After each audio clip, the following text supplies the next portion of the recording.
galit hindi kay Nikki, kundi sa sarili niya. Buong puwersa niyang pinaandar ang makina ng sasakyan. Humaginit ang mga gulong nito paalis ng parking lot, walang direksyon, walang plano, maliban sa isa. Kailangan niyang mahanap si Rosalie. Kailangan niyang lumuhod sa harap nito. Kailangan niyang bawiin ito, kahit nakapalit pa nito ang kanyang buhay. Isang malakas na kulog ang gumising sa diwa ni Rosalie. Mula sa bintana, pinanood niya ang pagbuhos ng ulan, ang bawat patak ay tila nakikidalamhati sa bigat ng kanyang puso. Katatapos lang niyang basahin muli ang mensahe ni Marco, kasama ang mga ebidensyang ipinadala nito. Hawak na niya ang sandata para sa kanyang hustisya, ngunit hindi niya alam kung saan ito tutok. Sa bawat pagpatak ng ulan, isang alaala ang bumabalik. Mga alaala ng masasayang araw nila ni Ricky, noong ang mundo pa nila ay perpekto. Mga alaala na ngayon ay tinatabunan ng sakit ng pagkakataksil. Ang galit niya ay naroon pa rin, ngunit sa ilalim nito, may isang maliit na bahagi ng puso niya na umaasa pa rin, isang hangal na pag-asa na sana, isang araw, malaman ni Ricky ang totoo at bumalik ito sa kanya. Bigla, isang malakas at sunod-sunod na katok sa pinto ang pumutol sa katahimikan ng gabi. Ang mga katok ay hindi normal, mayroon itong halong desperasyon at pagmamadali na tila ba ang kumakatok ay hinahabol ng kung ano. Sino yan? Sigaw ng kanyang tita Elena mula sa sala. Gabing-gabi na at napakalakas ng ulan. Nagkatinginan sila ni Rosalie, parehong nagtataka. Walang sinuman sa kanilang mga kamag-anak o kaibigan ang darating ng ganoong oras. Tumayo ang kanyang tiyahin para silipin kung sino ito, habang si Rosalie ay naiwan sa kanyang upuan, isang hindi maipaliwanag na kaba ang biglang gumapang sa kanyang dibdib. Narinig niya ang pagbukas ng pinto, na sinundan ng isang malakas na pagkabigla mula sa kanyang tita Elena. Ricky! Anong ginagawa mo dito? Napatayo si Rosalie, ang kanyang puso ay biglang kumabog ng napakabilis. Si Ricky! Narito! Tita! Please, kailangan kong makita si Rosalie, narinig niyang sabi ni Ricky, ang boses nito ay basag at puno ng pagmamakaawa. Sumilip si Rosalie mula sa likod ng pader. At doon, sa may pintuan, nakatayo si Ricky. Basang-basa ng ulan. Ang kanyang mamahaling damit pang opisina ay lukot at puno ng putik. Ang kanyang buhok ay magulo. Ngunit ang pinakanakagulat sa lahat ay ang kanyang mukha. Wala na ang dating galit, ang dating pride. Ang naroon na lang ay isang taong wasak, isang taong lugmok sa desperasyon. Ang kanyang mga mata ay namumugto, at nakatingin ito sa kanya na para bang siya ang tanging bagay na mahalaga sa buong mundo. Otomatikong umatras si Rosalie. Ang galit na naramdaman niya kanina ay muling umakyat. Anong karapatan niyang pumunta dito matapos ang lahat? Umalis ka, sabi ni Rosalie, ang boses ay malamig ngunit nanginginig. Hindi pinansin ni Ricky ang sinabi niya. Dahan-dahan itong humakbang papasok, ang bawat hakbang ay mabigat. Rose, pakiusap, makinig ka muna sa akin. Wala na tayong dapat pag-usapan, matigas niyang sabi, kahit na ang puso niya ay gustong-gusto nang marinig ang anumang sasabihin nito. Doon, sa gitna ng maliit na sala ng kanyang tita Elena, hindi na napigilan ni Ricky ang sarili. Bigla itong lumuhod sa sahig na basa pa dahil sa tubig ulan na tumulo mula sa kanyang damit. Isang malakas na hikbi ang kumawala mula sa kanyang bibig. Patawarin mo ako, Rose, umiiyak nitong sabi, ang kanyang noo ay halos sumayad na sa sahig. Patawarin mo ako sa katangahan ko. Patawarin mo ako sa pride ko. Nalaman ko na ang lahat-lahat. Inilabas nito mula sa kanyang coat ang isang folder, ang folder mula kay Ignacio Reyes. Basang-basa na rin ito, ngunit inihagis pa rin niya ito sa paanan ni Rosalie. Alam ko na ang tungkol kay Nikki kay Marco sa pera. Alam ko nang niloko niya tayong dalawa. At ako, ang tanga-tanga ko, naniwala ako sa kanya. Napatingin si Rosalie sa folder. Nanginginig ang mga kamay niya habang dahan-dahan itong pinupulot. Nakita niya ang bank statement, ang mga text message, ang sinumpaang salaysay ni Marco. Ang mga ebidensyang hawak na rin niya. Ang galit sa puso ni Rosalie ay dahan-dahang napalitan ng pagkalito at pagkatapos ay ng awa. Gusto niyang manatiling matigas. Gusto niyang isumbat ang lahat ng sakit na idinulot nito. Ngunit nang makita niya si Ricky na nakaluhod sa kanyang harapan, umiiyak na parang isang bata, ang lalaking minahal niya ng buong buo, isang bahagi ng puso niya ang naduro. Ricky, tumayo ka dyan, sabi niya, ang boses ay mas malambot na ngayon. Umiling si Ricky, hindi pa rin tumitingin sa kanya. Hindi. Hindi ako tatayo hanggat hindi mo ako pinapatawad. Rose, kasalanan ko ang lahat. Dapat naniwala ako sa'yo. Dapat ipinaglaban kita. Ako ang sumira sa atin. Ako ang sumira sa pamilya natin. Ang huling mga salita ay tumagos sa puso ni Rosalie. Itinaas ni Ricky ang kanyang mukha, at sa gitna ng kanyang mga luha, tinitigan siya nito. Alam ko na rin ang tungkol sa baby natin. Nabasa ko sa journal mo, Rose. Patawarin mo ako. Doon na bumigay si Rosalie. Ang mga luhang kanina pa niya pinipigilan ay bumuhos na. Lumapit siya kay Ricky at hinawakan ang braso nito para itayo. Tumayo ka na, Ricky. Please. Nang makatayo na ito, hindi na nila napigilan ang kanilang mga sarili. Isang mahigpit na yakap ang kanilang pinagsaluhan, isang yakap na puno ng sakit, pagsisisi, at isang pag-ibig na kahit kailan ay hindi naman talaga nawala. Naramdaman ni Rosalie ang panginginig ng katawan ni Ricky habang umiiyak ito sa kanyang balikat. Patawarin mo ako, mahal ko, patawarin mo ako, paulit-ulit nitong bulong. Humiwalay si Rosalie sa yakap at hinawakan ang mukha nito. Sa ilalim ng bigat ng ulan sa labas at ng bagyo sa kanilang mga puso, tinitigan niya ang lalaking minahal niya, minamahal niya pa rin. Mayroon pa ring sakit, mayroon pa ring galit, ngunit sa sandaling iyon, mas nangingibabaw ang pag-ibig. Umuwi ka na sa akin, Rose, pakiusap ni Ricky, ang kanyang boses ay puno ng pag-asa. Itatayo nating muli ang pamilya natin. Para sa ating dalawa, para sa baby natin. Bago pa man makasagot si Rosalie, naramdaman niya ang isang kamay na dahan-dahang humaplos sa kanyang tiyan. Ang kamay ni Ricky. Mainit. Pamilyar. At sa unang pagkakataon sa loob ng napakatagal na panahon, naramdaman ni Rosalie na baka, sa kabila ng lahat, mayroon pang ang pag-asa para sa kanila. Ang ulan ay unti-unti nang tumila, ngunit ang bigat ng mga emosyon sa loob ng maliit na bahay ni Tita Elena ay nanatili. Pagkatapos ng mahabang pag-uusap at maraming luhang pumatak, pumayag si Rosalie na umuwi kasama si Ricky.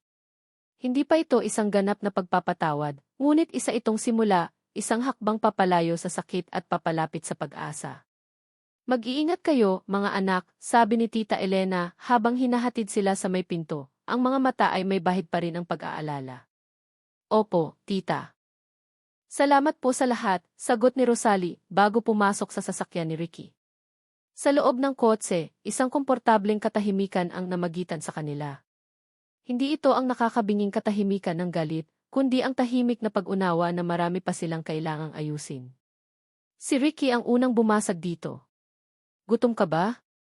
Pwede tayong dumaan para kumain, alok niya, ang tingin ay nakatuon sa daan, ngunit ang buong atensyon ay nasa babaeng katabi niya. Umiling si Rosalie, isang maliit na ngiti ang sumilay sa kanyang labi. Hindi na. Ang gusto ko lang ay umuwi. Ang salitang umuwi ay nagdulot ng isang mainit na pakiramdam sa dibdib ni Ricky. Sa unang pagkakataon sa loob ng isang buwan, naramdaman niyang may pag-asa na muling mabuo ang kanilang itahanan ng mga pangarap. Hinawakan niya ang kamay ni Rosalie na nakapatong sa hita nito. Malamig ito, ngunit hinawakan niya ito ng mahigpit, sinusubukang iparamdam ang init ng kanyang pagsisisi at pagmamahal. Nagulat siya nang hindi ito bumitaw. Sa halip, gumanti ito ng isang marahang pisil. Huminto sila sa isang traffic light. Tumingin si Ricky kay Rosalie. Ang ilaw mula sa poste sa labas ay nagbigay liwanag sa mukha nito. Nakita niya ang pagod, ang mga bakas ng luha, ngunit nakita rin niya ang Rosalie na minahal niya, ang babaeng matatag at puno ng pag-ibig. Dahan-dahan, inilipat ni Ricky ang kanyang kamay mula sa kamay nito papunta sa umbok sa tiyan nito. Napasinghap si Rosalie sa pagdampi ng palad niya. Doon, sa ilalim ng kanyang kamay, naramdaman niya ito, ang koneksyon sa kanilang anak. Isang munting buhay na muntik na niyang talikuran dahil sa kanyang katangahan. Mahal na mahal ko kayo, bulong niya, ang boses ay nanginginig sa tindi ng emosyon. Isang luha ang pumatak mula sa mata ni Rosalie, ngunit sa pagkakataong ito, isa itong luha ng kaligayahan. Ito na. Ito na ang simula ng kanilang muling pagbangon. Ngunit sa di kalayuan, sa kabilang kalsada, may isang pares ng mga matang nag-aapoy sa galit na nakamasid sa kanila. Si Nikki. Sinundan niya si Ricky mula pa nang umalis ito sa opisina na parang wala sa sarili. Sinundan niya ito hanggang sa bahay ni Tita Elena. At mula sa kanyang sasakyan, pinanood niya ang bawat tagpo, ang pagluhod ni Ricky, ang pag-iyak nito, ang pagyakap nito kay Rosalie. Ang bawat eksena ay isang punyal na paulit-ulit na itinararak sa kanyang puso. Ang lahat ng kanyang pinaghirapan, ang lahat ng kanyang plano, ay gumuho sa isang gabi. Ang lalaking pinangarap niya, ang buhay na inakala niyang para sa kanya, ay bumabalik na sa babaeng kinamumuhian niya. Isang malamig at madilim na galit ang umakyat mula sa kaibuturan ng kanyang kaluluwa. Kung hindi mapapasa akin si Ricky, sisiguraduhin niyang hindi rin ito magiging masaya sa piling ng iba. Nang makita niyang paandarin na ni Ricky ang kotse, isang demonyo ang bumulong sa kanyang isipan. Ang katinuan ay tuluyan ng naglaho, napalitan ng isang bulag na paghihiganti. Sa loob ng kotse ni na Ricky, ang ilaw ng traffic light ay naging berde na. Ngumiti si Ricky kay Rosalie. Let's go home. Habang mabagal silang umaandar, napatingin si Ricky sa kanyang side mirror. Isang pamilyar na itim na sasakyan ang nakita niya sa likuran, mabilis na mabilis ang takbo, kumakain ng distansya sa pagitan nila. Kumunot ang noo niya. Kotse ni Nikki yun, ah. Bago pa man makasagot si Rosalie, ang sasakyan ni Nikki ay biglang lumipat ng linya, pumunta sa kanilang gilid. Ang makina nito ay umuungol, ang mga ilaw nito ay nakakasilaw. Nakita ni Ricky ang mukha ni Nikki sa likod ng manibela, isang mukha ng purong galit, isang mukha ng kabaliwan. Nikki, anong ginagawa mo? Sigaw ni Ricky sa kawalan. Ang lahat ay nangyari ng napakabilis. Buong lakas na iwinasiwas ni Nikki ang kanyang manibela, sinadyang ibangga ang kanyang sasakyan sa gilid ng kotse ni na Ricky, sa mismong pinto kung saan nakaupo si Rosalie. Isang nakabibinging tunog ng nagkikiskisang metal at nababasag na salamin ang pumunit sa katahimikan ng gabi. Ang mundo ni Ricky ay umikot. Ang lakas ng impact ay nagtulak sa kanilang sasakyan papunta sa isang malaking post ng ilaw sa gilid ng kalsada. Ang huling narinig ni Ricky ay ang nakapanlulumong sigaw ni Rosalie. At pagkatapos kadiliman. Nang imulat niya ang kanyang mga mata, isang matinding sakit ang gumapang sa buo niyang katawan. May mainit na likidong dumadaloy sa kanyang noo. Nahihilo siya, at ang tanging naririnig niya ay isang matinis na tunog. Pilit niyang nilingon si Rosalie. Ang imaheng nakita niya ay isang bangungot na habambuhay niyang dadalhin. Si Rosalie ay walang malay, nakasandal sa nabasag na bintana. Ang kanyang magandang mukha ay puno ng mga sugat. At ang pinakakilabot sa lahat, ang damit niya sa bandang tiyan ay unti-unting nababasa ng dugo. Isang matingkad na pula na kumakalat, sinisira ang lahat ng kanilang pag-asa. Rose! Rose, gumising ka, sigaw niya, sinusubukang abutin ito, ngunit ang sarili niyang katawan ay ayaw sumunod. Ang kanyang paningin ay nagsimulang manlabo. Ang huling nakita niya bago siya tuluyang mawala ng malay ay ang mga kumukutitap na ilaw ng ambulansya na papalapit sa kanila. Isang panalangin ang namutawi sa kanyang isipan. Diyos ko, iligtas mo sila. Iligtas mo ang mag-ina ko.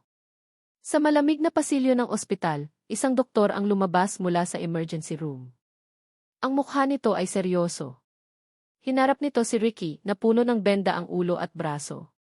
Sir, kailangan ninyong mamili, sabi ng doktor, ang boses ay mabigat. Nasa kritikal na kondisyon silang dalawa. Ang operasyon ay delikado. Isa lang ang kaya naming iligtas ang asawa ninyo o ang sanggol. Ang mga salita ng doktor ay parang isang hatol ng kamatayan. Ang mundong kasisilang palang muli para kay Ricky ay sa isang iglap tuluyan ng gumuho. Ang unang iminulat ni Rosalie ay hindi ang kanyang mga mata, kundi ang kanyang kamalayan. Naramdaman niya ang isang pamilyar na sakit, isang malalim na kirot na hindi pisikal. May kulang. Isang bigat na laging naroon sa kanyang tiyan sa loob ng nagdaang mga buwan ay biglang nawala. Isang malamig na takot ang gumapang sa kanyang buong katawan. Dahan-dahan niyang iminulat ang kanyang mga mata. Isang puting kisame ang sumalubong sa kanya. Amoy gamot. Ang tunog ng mga makina. Nasa ospital siya. Lumingon siya sa gilid at nakita niya si Ricky, nakaupo sa isang silya, ang mukha ay nakasubsob sa kanyang mga palad. May benda ito sa ulo at braso. Naalala niya ang lahat. Ang matamis na pag-uusap nila sa kotse. Ang kamay ni Ricky sa kanyang tiyan. Ang nakakasilaw na ilaw. Ang mukha ni Nikki. Ang nakabibinging pagbangga. Ang sigaw. Automatikong napahawak siya sa kanyang tiyan. Patag. Walang laman. Ang umbok na dati niyang hinahaplos gabi-gabi ay wala na. Tumingin siya kay Ricky, isang desperadong tanong ang namumuo sa kanyang mga mata. Napansin ni Ricky ang kanyang paggising. Mabilis itong tumayo at lumapit sa kanya, ang mukha ay puno ng sakit at pagsisisi na hindi pa niya nakikita kailanman. Roasty. Bulong nito, ang boses ay garalgal. Nasaan ang baby ko? Tanong ni Rosalie, ang kanyang boses ay isang mahinang kaluskos, puno ng takot na malaman ang sagot na alam na ng kanyang puso. Hindi makasagot si Ricky. Ang kanyang pananahimik, ang kanyang mga luhang nagsimulang mamuo sa kanyang mga mata, ang siyang naging kumpirmasyon. Hindi. Umiling si Rosalie, ang mga luha ay nagsimula na ring bumuhos. Hindi totoo yan. Ricky, sabihin mo sa akin. Nasaan ang anak ko? Yumuko si Ricky, hindi makayanan ang tingin ni Rosalie. Isang malakas na hikbi ang kumawala sa kanya. I'm sorry, Rose. I'm so sorry. Wala na siya. Hindi na niya kinaya. Ang mga salitang iyon ay parang isang martilyong dumurog sa bawat piraso ng kanyang pagkatao. Ang sakit ay hindi mailarawan. Para siyang pinagsakluban ng langit at lupa. Ang munting buhay na naging dahilan ng kanyang pagbangon, ang tanging pag-asa niya sa gitna ng kadiliman, ay kinuha sa kanya. Isang malakas na sigaw ang kumawala mula sa kanyang lalamunan, isang sigaw ng isang inang nawalan ng anak, isang sigaw ng purong pagdurusa. Hindi. At ang lahat ng sakit, ang lahat ng hinagpis, ay biglang nagkaroon ng direksyon. Napunta ito sa lalaking nakatayo sa kanyang harapan. Kasalanan mo to, sigaw niya, ang kanyang boses ay puno ng galit at pagkasuklam. Sinubukan niyang bumangon para saktan ito, ngunit ang sarili niyang katawan ay napakahina. Kung hindi ka naniwala sa mga kasinungalingan ni Nikki, hindi mangyayari to. Kung hindi mo ako pinalayas, hindi sana tayo aabot sa ganito. Buhay pa sana ang anak ko. Sinuntok niya ang dibdib ni Ricky, paulit-ulit, ngunit ang kanyang mga suntok ay mahina. Ang bawat salita niya ay isang patalim na tumatarok sa puso ni Ricky, ngunit hindi ito umiwas. Tinanggap niya ang lahat. Ang bawat sampal, bawat sigaw, bawat akusasyon. Alam niyang ito ang nararapat sa kanya. Kasalanan mo ito. Lahat ng ito kasalanan mo, patuloy niyang sigaw, hanggang sa maubusan siya ng lakas at humagulgol na lang sa kanyang unan. Hindi umalis si Ricky. Nanatili siyang nakatayo sa tabi niya, tahimik na tumatangis, hinahayaan si Rosalie na ilabas ang lahat ng galit nito. Alam niyang walang salita ang makakapagpagaan sa sakit na nararamdaman nito. Alam niyang ang katahimikan at pagtanggap niya sa lahat ng sisi ang tanging magagawa niya sa ngayon. Biglang bumukas ang pinto. Pumasok ang dalawang pulis. Andres de Villa. Sir. Pasensya na sa abala. Kailangan lang po naming kunan kayo ng opisyal na salaysay tungkol sa nangyari, sabi ng isang pulis. Tumingin si Ricky sa pulis, pagkatapos ay kay Rosalie na nakatalikod sa kanya at umiiyak pa rin. Siya na ang sumagot. Ako na lang po muna ang kakausapin ninyo. Hindi pa po kaya ng asawa ko. Isinalaysay ni Ricky ang lahat. Mula sa paninirang puri ni Nikki, sa pagkuha niya ng private investigator, hanggang sa mismong sandali ng pagbangga. Malinaw niyang sinabi na sinadya ni Nikki ang pagbangga sa kanila. Naaresto na po namin si Eva Sandoval sa mismong pinangyarihan ng aksidente, sabi ng pulis. Kasalukuyan po siyang nasa kulungan at sasampahan namin ng mga kasong frustrated homicide at reckless imprudence resulting in homicide. Malakas po ang kaso laban sa kanya, lalo na't mayroon tayong mga testigo na nakakita sa buong pangyayari. Ang balita tungkol kay Nikki ay hindi man lang nagdulot ng anumang ginhawa kay Rosalie. Walang anumang sentensya ang makakapagbalik sa buhay ng kanyang anak. Nang makaalis na ang mga pulis, muling namayani ang katahimikan. Isang malamig at mabigat na katahimikan. Dahan-dahang humarap si Rosalie kay Ricky. Ang kanyang mga mata ay wala ng luha, ngunit wala na ring buhay. Ang naroon na lang ay isang malamig na kawalan. Umalis ka, sabi niya, ang kanyang boses ay walang emosyon na mas masakit pa kaysa sa kanyang mga sigaw kanina.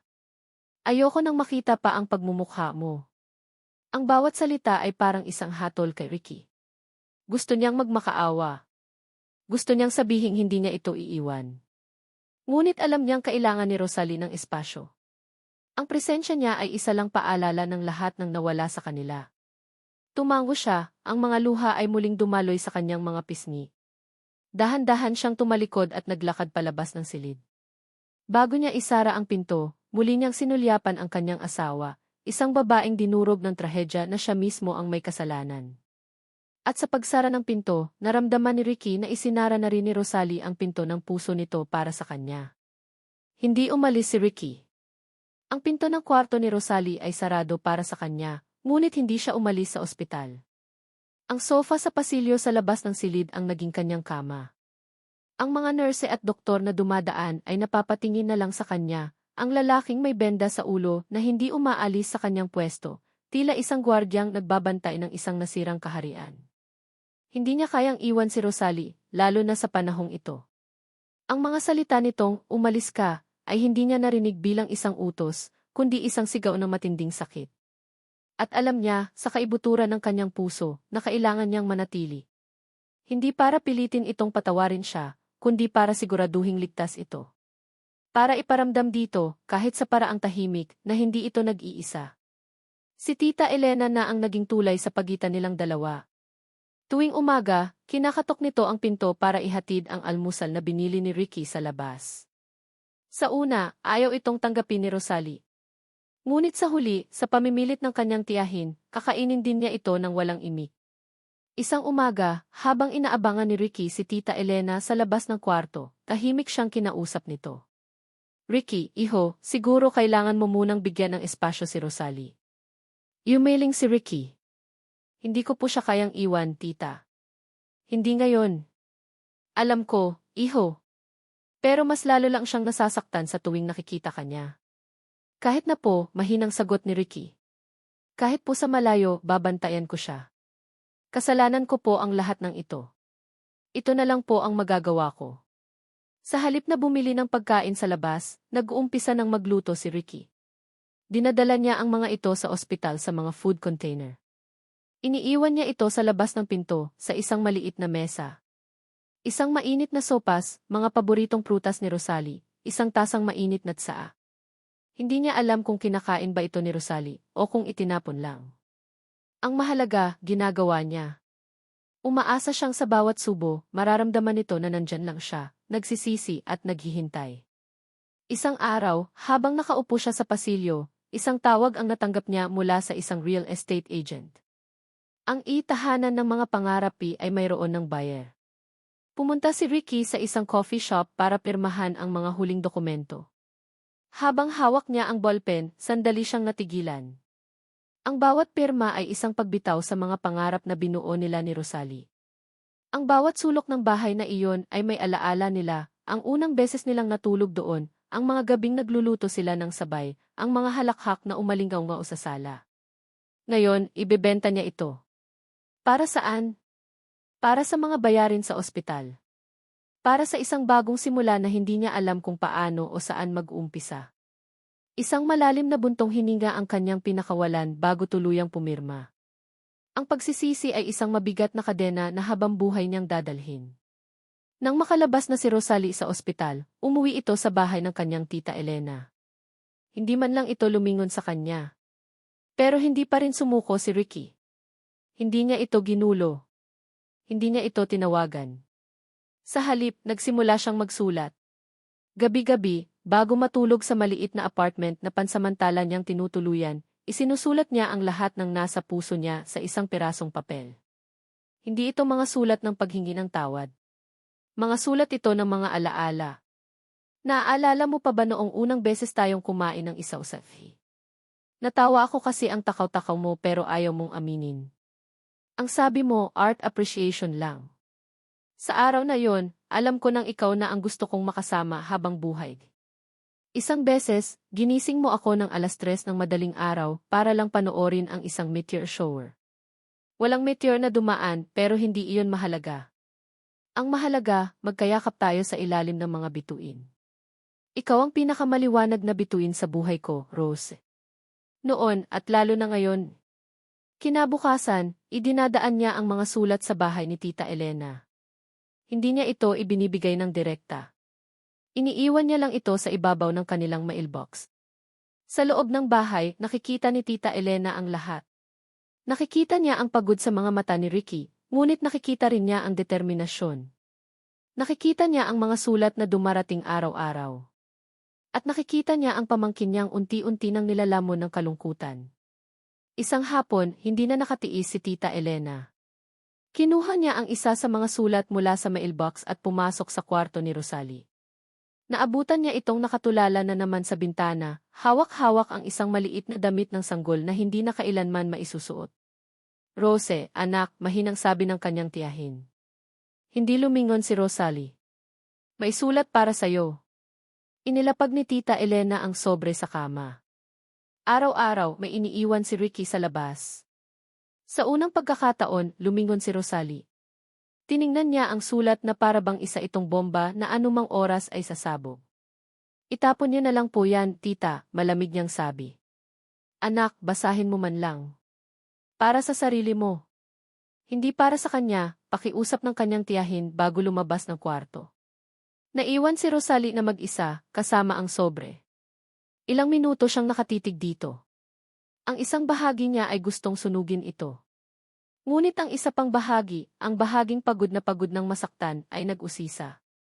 Nanginginig ang mga kamay niya habang dahan-dahan niyang dinampot ang sulat. Binuksan niya ito. Ang pamilyar na sulat kamay ni Ricky ang bumungad sa kanya. Nagsimula siyang magbasa. Hindi ito tungkol sa pagsisisi. Hindi ito tungkol sa paghingi ng tawad. Tungkol ito sa kanila. Sa isang buhay na masaya. Sa isang pag-ibig na totoo. Habang binabasa niya ang bawat salita, ang pader na yelo na itinayo niya sa paligid ng kanyang puso ay nagsimulang magkaroon ng mga bitak. Isang mainit na likido ang pumatak sa papel. Isang luha. Na sinundan pa ng isa. At isa pa. Hanggang sa ang tahimik na pag-iyak ay naging isang malakas na hagulgol, isang pag-iyak hindi lang para sa anak na nawala, kundi para na rin sa pag-ibig na muntik ng mamatay. Lumipas ang ilang buwan. Ang mga sulat ni Ricky ay patuloy na dumarating at bawat isa ay binabasa ni Rosalie. Ang mga ito ang naging kanyang kasama sa gabi, isang pait-tamis na paalala ng isang buhay na minsan ay naging sa kanila. Ang galit sa kanyang puso ay unti-unting napapalitan ng isang malalim na kalungkutan, at sa ilalim ng kalungkutang iyon, isang maliit na binhi ng pag-unawa ang nagsimulang tumubo. Dumating ang araw ng paglilitis ni Nicky. Noong una, ayaw pumunta ni Rosalie. Ang makita ang mukha ng babaeng sumira sa kanyang buhay ay isang bagay na hindi pa niya handang harapin. Ngunit sinabi sa kanya ng kanyang abogado na ang testimonya niya ay kritikal para masigurong makakamit ang hustisya. Sa araw ng pagdinig, pumasok si Rosalie sa korte, kasama ang kanyang tita Elena. Pag-upo niya, isang pamilyar na anino ang kanyang nakita sa kabilang dulo ng silid, sa upuan para sa mga manonood. Si Ricky. Payat ito, mas malalim ang mga mata, ngunit naroon ito, nag-iisa. Nagtama ang kanilang mga mata sa isang saglit, isang tingin na puno ng mga salitang hindi nila masabi. Nang tawagin na si Nicky Sandoval para umupo sa witness stand, isang malamig na kaba ang naramdaman ni Rosalie. Ibang-iba na si Nicky. Wala na ang dating kumpiyansa at ang mapanuksong ngiti. Ang pumalit dito ay isang babaeng payat, magulo ang buhok, at mayroong ligaw na tingin. Ang kanyang mga sagot sa tanong ng piskal ay paikot-ikot, puno ng mga kasinungalingan at pagdadahilan. Nang siya na ang tinawag para magbigay ng testimonya, buong tapang na tumayo si Rosalie. Habang naglalakad siya papunta sa harap, naramdaman niya ang tingin ni Ricky na nakasunod sa bawat hakbang niya. Isang tingin na nagbibigay ng lakas. Kalmado niyang isinalaysay ang lahat. Ang masaya nilang pagsasama ni Ricky. Ang mga kasinungalingan ni Nicky. Ang sakit ng pagtataksil. At ang pinakamasakit sa lahat, ang pagkawala ng kanyang anak dahil sa ginawa nito. Habang nagsasalita siya, hindi niya tiningnan si Nicky. Tumingin siya ng diretso sa hukom, ang kanyang boses ay hindi nanginginig, puno ng dignidad. Nang dumating ang araw ng hatol, muling nagkita sina Rosalie at Ricky sa loob ng korte. Ngayong araw, umupo si Ricky sa bangkong nasa likuran lang ni Rosalie, isang tahimik na presensya na nagsasabing nandito ako. Tumayo ang hukom. Ang buong silid ay nabalot ng katahimikan. Having considered all the evidence presented, this court finds the accused, Monica Sandoval, guilty beyond reasonable doubt of the crimes of frustrated homicide and reckless imprudence resulting in homicide. Isang malakas na sigaw ng pagprotesta ang kumawala mula kay Nikki. Hindi totoo yan. Kasalanan nila. Inagaw niya sa akin si Ricky. Nagwala ito, pilit na kumakawala sa mga pulis na humawak sa kanya. Habang hinihila si Nikki palabas ng silid, ang tingin nito ay napako kay Rosalie. Isang tingin na puno ng sukdulan at walang katapusang galit. Ngunit sa pagkakataong ito, hindi natakot si Rosalie. Wala na siyang naramdamang galit. Ang tanging naramdaman niya ay isang malalim na awa para sa isang taong nilamon ng sarili nitong pagkahumaling. Nang matapos ang lahat at nagsimula ng mag-alisan ang mga tao, naiwan si Rosalie sa kanyang upuan, nakatulala. Naramdaman niyang may tumayo sa kanyang likuran. Alam niyang si Ricky iyon. Ilang minuto silang nanatili sa ganoong posisyon, tahimik. Tapos na, bulong ni Rosalie, hindi para kay Ricky, kundi para sa kanyang sarili. Isang kabanata ng kanyang buhay ang nagsara. Nang tumayo siya para umalis, hinarap niya ito. Ito ang unang pagkakataon na haharapin niya ito ng kusa, nang walang pader sa pagitan nila. Ricky, mahina niyang sabi. Ang pagkarinig sa kanyang pangalan mula sa mga labi ni Rosalie ay parang musika sa pandinig ni Ricky. Rose, sagot nito, ang boses ay puno ng pag-asa. Tinitigan ni Rosalie ang lalaking nasa harapan niya. Nakita niya ang lahat ng sakit, ang lahat ng pagsisisi sa mga mata nito. Nakita niya ang mga gabing walang tulog, ang mga araw na walang ngiti. At sa wakas, naintindihan niya. Pareho silang biktima ng isang masamang plano. Nagkamali si Ricky. Isang malaki at masakit na pagkakamali. Ngunit nakita rin niya ang lalaking nagsisikap na bumangon at itama ang lahat. Pinapatawad na kita, sabi ni Rosalie. Ang mga salitang iyon ay parang isang malakas na agos na humugas sa lahat ng bigat na matagal ng pasan ni Ricky. Ang mga luha na hindi na niya inaasahang papatakpa ay muling dumaloy sa kanyang mga pisngi. Mga luha ng ginhawa. Pero dugtong ni Rosalie at ang puso ni Ricky ay muling sandaling huminto. Pero hindi ibig sabihin na nakalimutan ko na. Ang sugat, kahit maghilom, ay laging mag-iiwan ng peklat. Bigyan mo ako ng panahon. Bigyan mo ako ng panahon para maghilom ng tuluyan. Mabilis na tumango si Ricky, ang kanyang puso ay umaapaw sa pasasalamat. Ang hilingin na bigyan siya ng panahon ay mas higit pa sa inaasahan niya. Ang mahalaga ay pinatawad na siya. Ang mahalaga ay mayroon ng pag-asa. Maghihintay ako, Rose. Kahit gaano katagal, sabi niya, ang kanyang boses ay buo at puno ng sinseridad. Hihintayin ko hanggang sa maging handa ka na ulit. May kinuha si Ricky mula sa kanyang bulsa. Isang maliit at simpleng susi. Iniabot niya ito kay Rosalie. Ano to? Tanong niya. Isang bagong simula, sagot ni Ricky. Isang maliit na apartment malapit sa dagat. Tahimik. Payapa. Malayo sa lahat ng masasamang alaala. Kapag handa ka na, sabay nating bubuksan ang pinto. Para sa atin. Tinitigan ni Rosalie ang susi, pagkatapos ay tumingin siya kay Ricky. Sa unang pagkakataon sa loob ng napakatagal na panahon, isang tunay at maliit na ngiti ang sumilay sa kanyang mga labi. Kinuha niya ang susi. Ang paghilom ay magiging mahaba at mahirap, ngunit sa paghawak niya sa susing iyon, alam niyang hindi na niya ito gagawin ng mag-isa. Isang taon. Isang taon ang lumipas mula ng araw na iyon sa korte. Ang susi na ibinigay ni Ricky ay matagal na nanatili sa loob ng drawer ni Rosalie, isang tahimik na paalala ng isang pangakong naghihintay. Ang proseso ng paghilom ay hindi naging madali. May mga araw na ang sakit ay bumabalik, sariwa pa rin na parang kahapon lang nangyari. May mga gabing binabangungot pa rin siya. Ngunit sa bawat pagsubok, naroon si Ricky. Hindi bilang isang asawang pilit na nanunuyo, kundi bilang isang kaibigan na hindi nagsasawang umunawa. Magkasama silang naglakad sa dalampasigan, hinahayaang ang alon ang humugas sa kanilang mga paa at sa sakit ng nakaraan. Nag-usap sila ng masinsinan, hindi lang tungkol sa masasayang alaala, kundi pati na rin sa mga peklat na naiwan. Inamin nila ang kanilang mga takot, ang kanilang mga pagkukulang. At sa bawat pag-amin, ang pundasyon ng kanilang relasyon ay muling itinatayo, mas matatag, mas totoo. Isang hapon, habang pinapanood nila ang paglubog ng araw sa dalampasigan, si Rosalie ang unang nagsalita. Ricky, mahina niyang tawag. Handa na ako. Tumingin si Ricky sa kanya, ang puso ay napuno ng pag-asa.